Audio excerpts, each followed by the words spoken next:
আসসালামু আলাইকুম viewers, welcome back to my channel yummy table by Nusrat.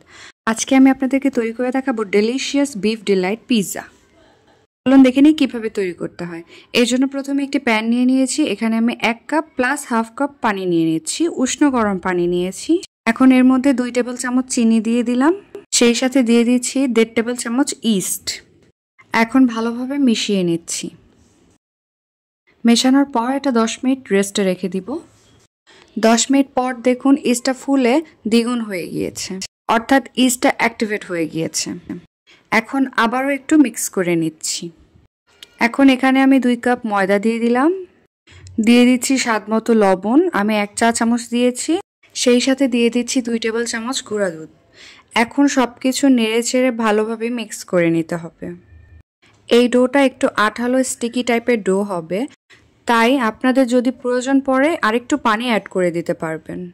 ডোটা মাখানো হয়ে গিয়েছে। এখন আমি উপর থেকে 1 টেবিল চামচ তেল মেখে এটা রেস্টে রেখে দিব 2 ঘন্টার জন্য।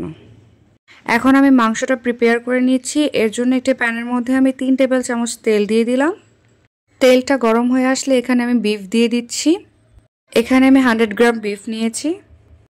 এখন এখানে আমি 1 চা চামচ লাল মরিচের গুঁড়ো এবং সেই সাথে 1 চা চামচ গোলমরিচের গুঁড়ো দিয়ে দিলাম। একটু নেড়েচেড়ে মেশানোর পর 1 চা চামচ লবণ এবং 1 চা চামচ আদা রসুন পেস্ট দিয়ে ভালো করে মিক্স করে কষিয়ে আমি মাংসটা রান্না করে নিয়েছি।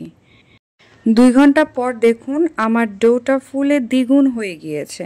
এখন আমি যেভাবে ভিডিওতে দেখাচ্ছি ঠিক সেভাবে বাতাস চেপে চেপে বের করে নিচ্ছি। এই প্রসেসিংটা একটু ভিডিও দেখে আপনাদের বুঝে নিতে হবে, কারণ এটা বলে বোঝানো যাবে না।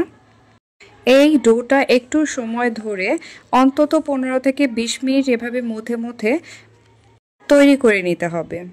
আমার ডোটা প্রিপেয়ার হয়ে গিয়েছে। এখন পিৎজা প্যানের মধ্যে প্রেস করে করে স্প্রেড করে দিচ্ছি। এটা রুটি বেলার মতো বেলার কোনোই প্রয়োজন নেই, এভাবে প্রেস করে করে স্প্রেড করতে হবে। এখন একটি কাঁটা চামচ দিয়ে আমি একটু গর্ত করে নিচ্ছি, এতে করে মাঝখান থেকে রুটিটা ফুলে উঠবে না। এখন এখানে 1 টেবিল চামচ পিৎজা সস দিয়ে দিলাম। আমার আরেকটু বেশি লেগেছিল, আপনারা আপনাদের প্রয়োজন মতো দিয়ে নেবেন। পরবর্তীতে আমি টোটাল 3 টেবিল চামচ পিৎজা সস ইউজ করেছি। এভাবে স্পুনের সাহায্যে চারদিকটা স্প্রেড করে দেওয়ার পর এখানে আমি মোজারেলা চিজ দিয়ে নিচ্ছি আমার প্রয়োজন মতো। এখন এখানে আমি বিফগুলো দিয়ে নিচ্ছি, আপনারা আপনাদের প্রয়োজন মতো টপিংস ইউজ করতে পারেন। এখন দিয়ে দিচ্ছি চিকেন সসেজ। এটা আমি লম্বাটে শেপের করে কেটে নিয়েছি, আপনারা চাইলে এটা গোল গোল করে কেটেও দিতে পারবেন। এখন টপিংস হিসেবে আমি পেঁয়াজ দিয়ে দিচ্ছি। পেঁয়াজটা আজকে আমি রিং রিং করে কেটে নিয়েছি। এরপর দিয়ে দিচ্ছি ক্যাপসিকাম, যেটা আমি লম্বাটে করে কেটেছি। এটা যার যার পছন্দের উপর ডিপেন্ড করে, আপনারা আপনাদের প্রয়োজন মতো কেটে দিয়ে দিবেন।